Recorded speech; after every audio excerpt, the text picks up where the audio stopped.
Welcome back, Darksiders, to another reaction video, where today I will be reacting once again to another one of Juan Borges' works. This time it is called Scourge Enters the Bayverse. This has been one I've been wanting to react to for some time now, because I have some interesting feelings about the Rise of the Beasts movie in relation to Michael Bay's first three Transformers films, and I think this video will explain them all quite well. So, of course, as per usual, I will be pausing intermittently to give my thoughts, my candid reaction thoughts. If you guys want to see the full video uninterrupted, I will be leaving a link in the description, which will also double as a link to Juan Borges' channel, which I highly encourage all of you to subscribe to, considering his work is excellent, and I really want to see him make both more funny short skits and more long-form story content like he did with the Sam with Freaky Chronicles. So, with that out of the way, let's get right into it. Yeah. Welcome back, Blackout. I hello, have surveyed Megatron. the surrounding areas for human presence properly. There's currently no human presence. I really like Blackout. It's a shame that he got to die so early, like in the first Transformers. I'd honestly say he was the most dangerous Decepticon besides Megatron in the first three Bay movies, because Starscream was kind of a jobber in those movies. Soundwave and Shockwave were definitely jobbers in those movies. I mean, Blackout actually wiped out a whole military base and was a menace still in the Battle of Mission City until Lennox blew up his crotch with a grenade launcher, so...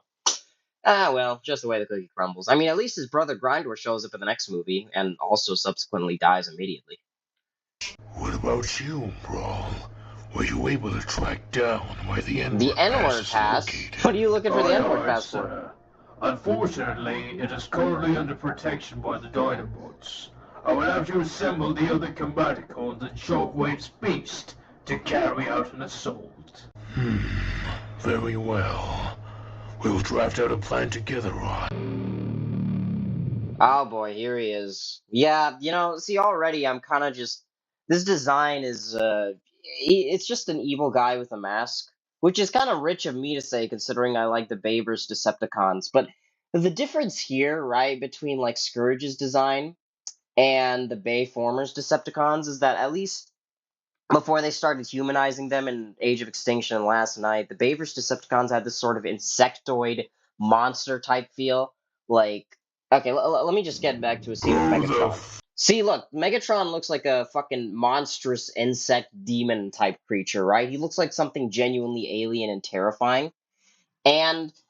you know, for these movies at least, and I know there's, I don't believe this should be, by the way, I don't think this should be the norm for Megatron designs. I much prefer his bucket head design typically, but for these, like, movies that were aiming to, like, blend the tiniest bit of realism into the Transformers universe and say, what if our Earth today was under attack by these robots? I think this design worked well. Whereas Scourge was very clearly just a very unintimidating average Joe Schmo human. He just looks like a metal human wearing a mask.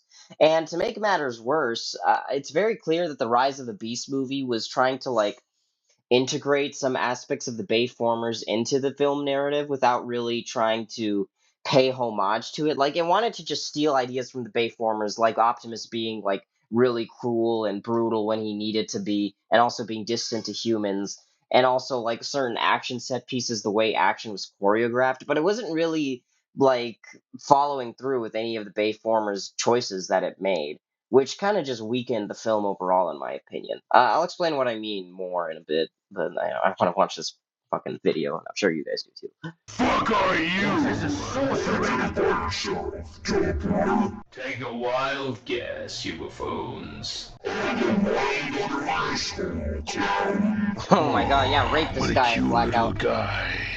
What the fuck did you just say? Look at you! All small and lanky, trying to act so... That's another thing, like, why are the fucking Terrorcons, not Decepticons, I should say, the Terrorcons, and generally all the robots, Cybertronians, in Rise of the Beast, so much smaller than their Bay counterparts? Like, the Bay counterparts felt like larger-than-life robots. Like, they felt like they could stand as tall as buildings and skyscrapers. These guys just seem like larger-than-average military drones or something. It's like, what the hell? Tough. And I thought Starscream had ego issues. Just tell us who you are, Dark Elf.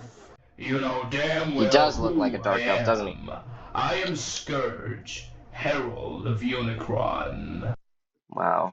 Does that name sound familiar to you, Blackout? Not in the slightest. You see, for us Decepticons, you're a bit of a squeezed lemon. Squeeze lemon. Tell What us does that more mean? about you, I suppose. This might ring some bells. I am the leader of the Terrorcons. Yeah, that's the exact same reaction that I had. Like the fucking Terrorcons, really. And in the movie, the Terrorcons weren't even this like unknowable eldritch force like they typically are. And like in Transformers Prime, for example, the Terrorcons are just reanimated corpses powered by dark energon. That's very metal. That's very Unicron. In Rise of the Beast, they're just three people leading an army of like monster things, I guess, that like die in one hit, and that's about it. And most of them die, and all of them actually die in the final battle. So I mean, there's not even a chance for any of them to become repeat threats in the in the new cinematic universe that they're making. I mean, then again, these two do die in their debut movie. Actually, technically, all three of them do. So, you know, I guess that point is a bit moot. Terrorcons, seriously? That's the best your fat fuck devil leader came up with? Fat. You better Never heard Unicron be referred to as a fat fuck devil leader. That's a new one. not unleash the beast inside of me. I thought more effects and say was bad. This is awful. You Yeah. will be making fun of me when I serve him again. Ooh, what are you Tell gonna me do? where my leader is, and you all might be spared. He's right underneath you. What? That's right. The soul you're on is just... Oh right, yeah, in Bayformers, Unicron is the Earth, right? That's not typically the case, you know. In G1, Unicron was his own like all-consuming devil planet that just went around from world to world, eating it up. But I guess in the Bay movies, well, actually, I don't know if the Bay movies are. I think Aligned did it first, where they had Unicron actually be the Earth itself, which is a really cool idea because you know he's like lying in dormancy and he ended up like giving birth to like new generations of life without even realizing it. So it's a cool idea. Yeah, I'm kind of ambivalent towards it. As long as Unicron is the overarching, all-consuming devil entity of Transformers, the true main antagonist, the overarching villain that's kind of like always lurking in the shadows, then I don't mind his origins much. I mean, whatever he wants to be, he can be, you know? covering him. This is madness. Prove it to me now! Jesus Christ. Okay, Yes. look at this. Look at this fucking design. You're telling me that they thought this guy could live up to the legacy of entities like Bay Megatron and Bay Blackout and even Bay Shockwave and Soundwave to an extent, because as much as those guys were jobbers that didn't even get any kills, they were like scary to look at. I mean, they looked like actual aliens. This guy looks like a fucking angry dude, angry drug addict at a 7-Eleven who's just like completely baked out of his fucking mind. Like you could see the marijuana slowly seeping into his brain and just like making all his motor functions just slowly turn off. Prove it to me now! What on earth did I just smell? Did you just fart, My Megatron? lord, if you can hear me, please let me serve you again. Who the fuck are you? I am Scourge, your appointed leader of the Terrorcons, Master. Yeah. No, I had the same reaction. Seriously? Terrorcons? I don't know which Unicron you've been talking to, but I unfortunately am not an edgy teenager. I'm going to sleep again. Yeah, good night, Unicron. Enjoy your rest. Yeah, fuck you. Fuck you, What's your Scourge. next plan of action? Just end me right now. Gladly. Okay, so there you go. Fucking. I There you go. There's your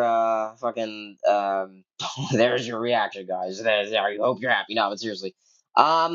that was yeah. It was a great video. Don't I'm not like I just wanted to summarize my thoughts on Rise of the Beast. I thought it was an okay movie. I definitely thought that Bumblebee 2018 was a bit better, but Rise of the Beast was okay. It couldn't exactly live up to the expectations of what I really thought like the sequel to Bumblebee would be. I thought it would make things bigger and better. I didn't really think that the Terrorcons would show up. I thought it would be more of the Decepticons. The fact that Unicron almost destroyed the Earth in the second installment of the new Transformers universe kind of put me off because that's like having Satan show up before Hitler in terms of like the villain order. Like when is Megatron going to show up in the new universe? It just makes no sense to me. Because we've seen all the other major Decepticons, we haven't seen Megatron yet. They also cut a scene of a Decepticon named Transit confronting Optimus Prime in that movie. So it just made the movie made a lot of decisions and omissions I don't really agree with.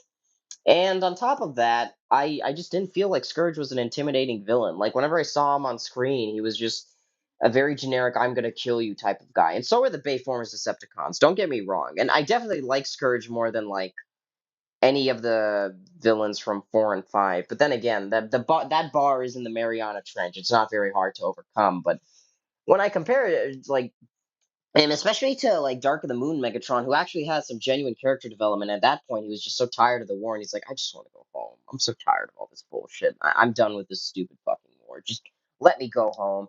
Whereas Scourge was just this guy who wanted to kill everyone in the name of Unicron. Like, apparently his origin story was that Unicron destroyed his homeworld and he gave himself over to Unicron to become his herald, but we didn't see that in the movie, so I'm not really counting that.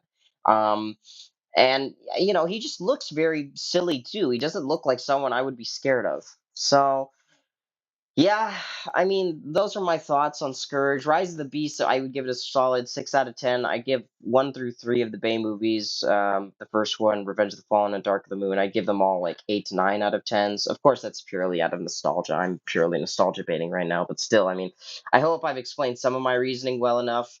And again, I mean, fucking yeah, I mean, as this video shows off, Scourge is not very intimidating compared to the original pantheon of Decepticon Cybertronian villains. So that out of the way, I hope you guys enjoyed my reaction video. A lot of good stuff coming on this channel, so stay tuned for that. And as per usual, the Dark Lord will now be departing. Have a good one, everybody.